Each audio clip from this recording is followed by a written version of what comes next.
You watching, welcome back to the channel.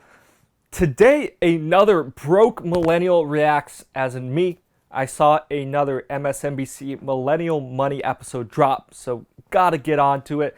Thought I'd make a reacts video. Let's get into it. Today, we're looking at living on $25,000 in Baltimore. Definitely one of the lower income millennial money videos that I've seen to date. NBA rookies, how they spent their first paycheck in the millions.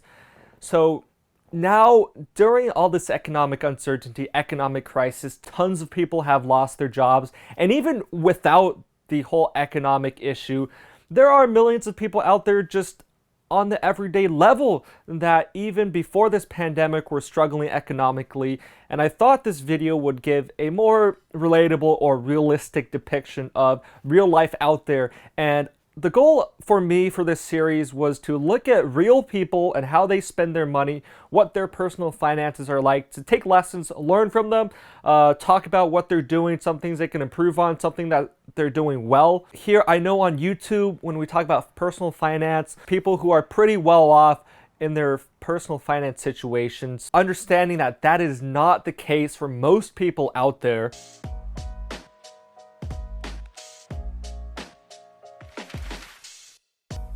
I'm Jerone Gillespie. I'm 23 years old. I live in Baltimore, Maryland, and I make $25,000 a year. So I'm a manager of a tax office, and also I do Uber and Lyft. $14.50 an hour at the office. I wonder what that comes out to in terms of an annual wage. I'll put the calculation up there. If you're just working 40 hours a week at $14.50, that's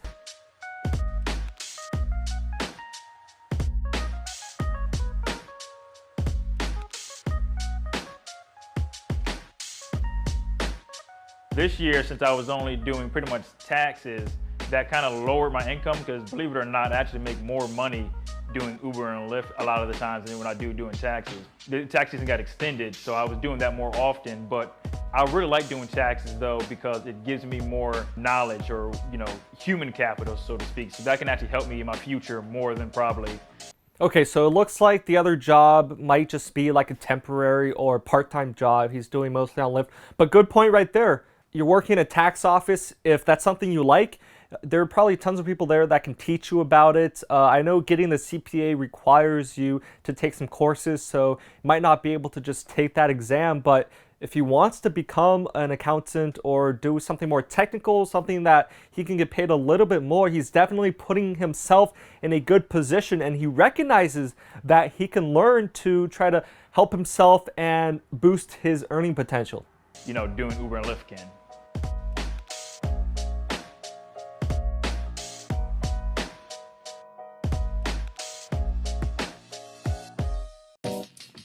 Okay, one roommate, $823 a month, everything all inclusive. $823 is not that bad, but I think if you're only making 25 grand a year, I don't know what his other expenses are, but you might want to try to cut down on that.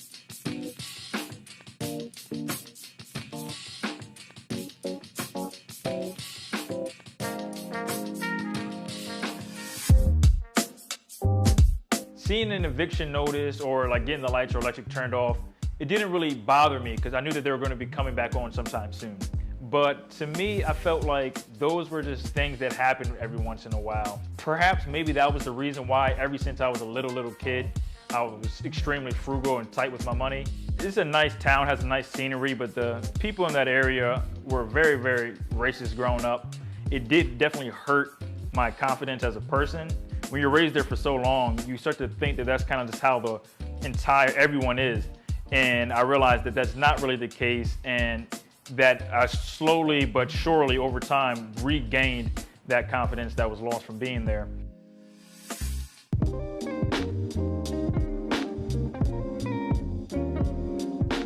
I think from all the episodes I've watched, this one probably once again relates to the everyday person going through those struggles as a kid. Not everyone has the same background, and him being able to touch upon the struggles and hardships that he grew up with, I think is a great way to remind us all that what we see on TV and videos is not necessarily reflective of the average person.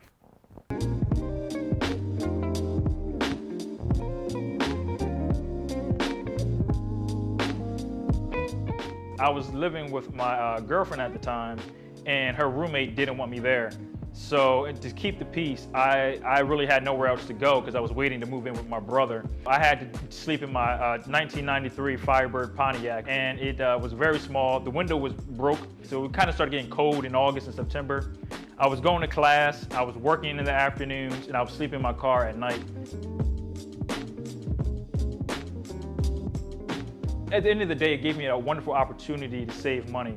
Another thing I did to save money. Yeah, that's crazy. I really don't know how people do it. I've heard tons of stories about people going to school, sleeping in their cars, in the parking lots, couch surfing. It's honestly, props to him. Couldn't even imagine that situation. Money was, I started eating once a day. So at first I did this just to save money because I just didn't have a lot of money coming in, and I was spending money on books and stuff like that. And I wanted to save money up so I can get my own apartment, get out the living room.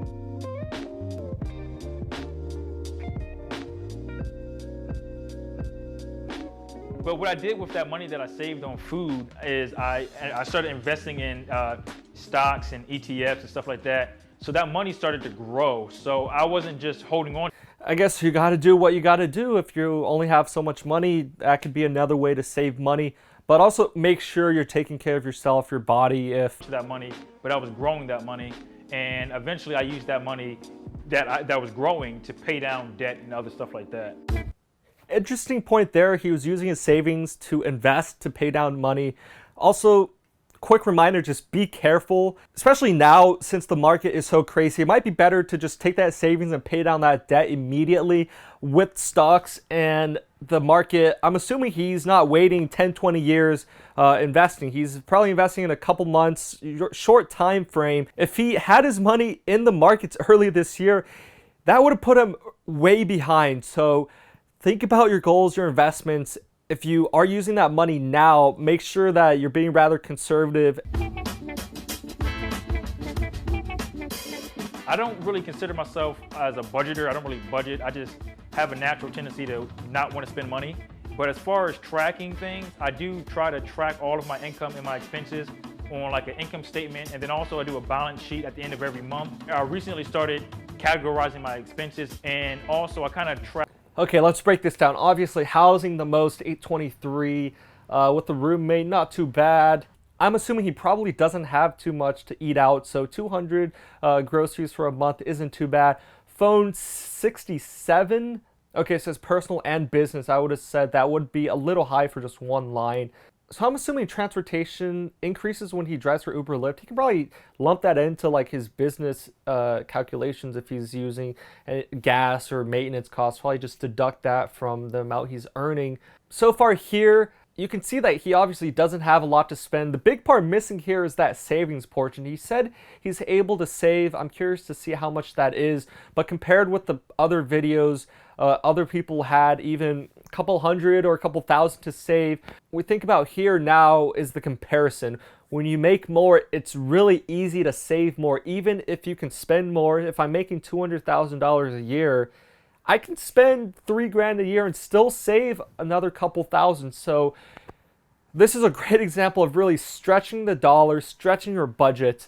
I would say he might be able to cut down on this more with gym and books. If you really have to squeeze that budget, gym membership might be one of the first things to go, and books, library, free resources as opposed to buying. That could be another option as well. But here, try the best that he can with what he has. How much increase and decrease each of my asset categories and liability categories have grown over the course of the year, and also track my savings rate.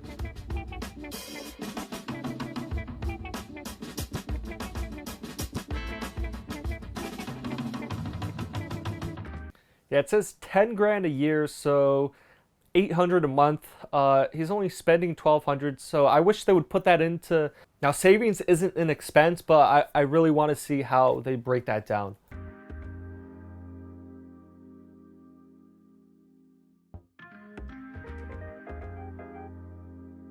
I had like almost no money in the bank account. I had like $40.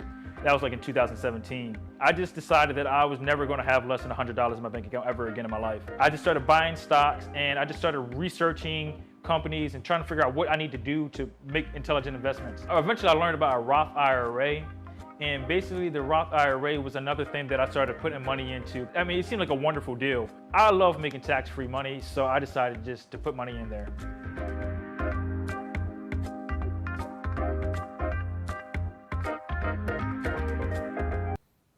Okay, took some out to pay for those loans, pay that debt down so the interest isn't snowballing there. I wonder if there are any tax penalties.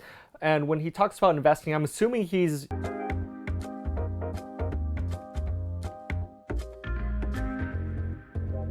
$13,000 saved up. That's actually pretty good given the amount that he's making. So I want to see where this savings is coming from.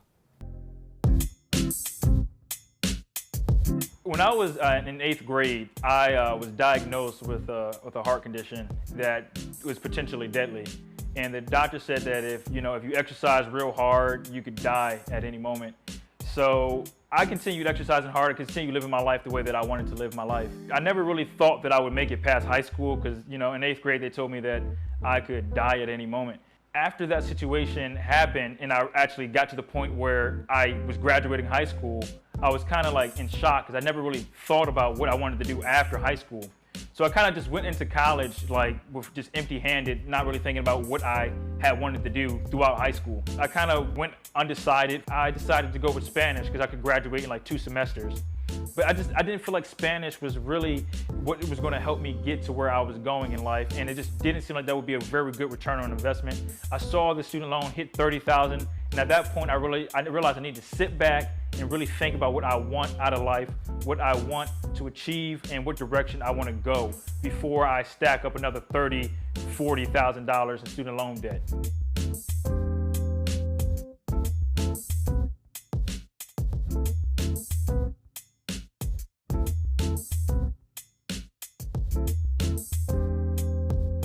I may go back to college. I know Uber has this program, if you hit 3,000 rides, they might pay for online college for you. So I want to see if that's real or legit to see what's going on with that. And if they do that, I might go back and try to get an accounting degree.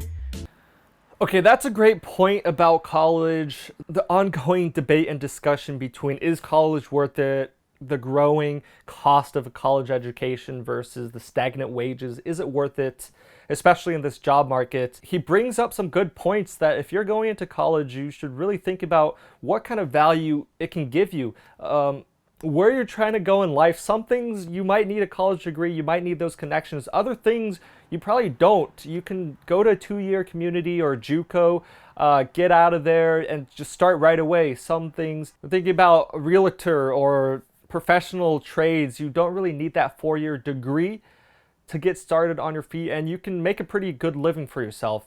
But I'm interested because he says that he went with Spanish because he thought that he'd be able to graduate quickly in 2 years. And then it says he dropped out as a 5th-year senior, and he still has $16,000 left in student loans. So I'm not really sure what happened here. Maybe he went to like a junior college, a 2-year program, got a Spanish degree, and then transferred to a 4-year and then couldn't finish on time. So once again, be smart about that. Recognize how much time you're taking, the money that's building up, but also there are cheap college options out there. A lot of state schools, if you live in state, you can get scholarships and you can really cut down on the cost. If you live at home as well, it's only going to run you a couple $1,000s a year for a 4-year education at a major 4-year school. But yeah, I'm interested to see. I don't, from this, it looks like if it took him 5 years, either he took too long to decide on what he wanted to do, had too many classes that didn't fit together, or maybe he wasn't able to get the classes. I know you can make it really efficient. I graduated in less than 4 years with 2 majors and a minor, so it can definitely be doable, but depending on what you're doing, like him, maybe it took him a little while to figure out what he wanted to do, and at that time it was too late. But even then, I think as a 5th-year senior, you're probably only a quarter or 1 semester away from graduating. I'm not sure why he chose to drop out there after he had already put in so many thousands of dollars. It's kind of a sunk cost fallacy, but you're at the finish line. So another couple thousand, I don't know. We don't know the full story here, but just some things to think about if you're kind of in a similar situation. But other than that, I'm not 100% sure. It's very costly, and I feel very confident in myself that I can build a good amount of wealth with or without a degree. Okay, once again, this is going to depend on what he wants to do. He talked about liking taxes, and with the Uber thing, he seems like he knows what he wants, he has goals, but once again, this is something that you can probably look up or give Uber, whatever, their HR, their customer service, a call and figure out what exactly this program is. There shouldn't be any wishy-washy, oh, I don't know. You have tools out there to figure out what these things are. So if you're really serious about that, right, go after it. Go after it. Don't just talk about it. Go after it and go out there and get it.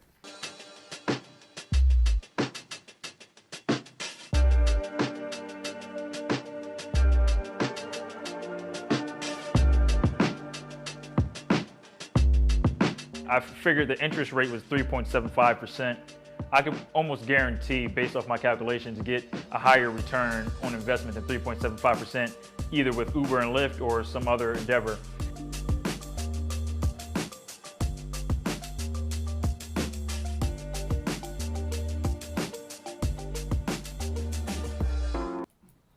Okay, so he took up $20,000 in loans to put towards his business, which I guess here is Uber or Lyft, putting it into his car maintenance and car fees. But I'm just trying to think of what he would need in order to pay for that. Unless the car is leased and he doesn't own it, he might need it for those car payments. One thing here is that if you're running a business like Uber or Lyft, you should really take those calculations out of the money you earn.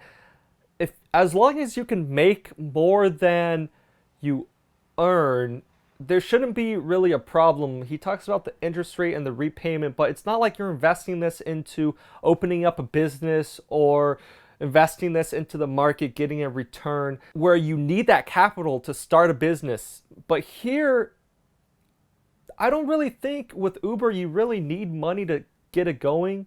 Once again, it might be towards the car payments, but it doesn't specify in this video. One point, he's right though on the low interest rates. If you do have the capital and you want to dive into something, now's a great time to borrow. Just make sure everything works out and you can actually get the return that you expect to. I plan to stop driving for Uber and Lyft as soon as I possibly can. I want to move on to something that is probably a little bit more lucrative and that makes a little bit more money. I would like to actually get into software engineering and also maybe at somewhere down the line get an accounting degree perhaps and work in that field as well. I want to have enough investment income to cover my monthly expenses plus be able to save 50% of my income thereafter. But another big investment goal is I want to buy my first piece of real estate. Right now I pretty much have everything that I could want and enjoy in life. I have a family and friends that I enjoy and that I care about. So I really can't have much to complain. The only thing I don't have is just financial freedom completely, like investment income enough to cover my expenses and, or passive income enough to cover my expenses. And that's only really my next goal is just to have enough passive income. But everything else in life I pretty much already have.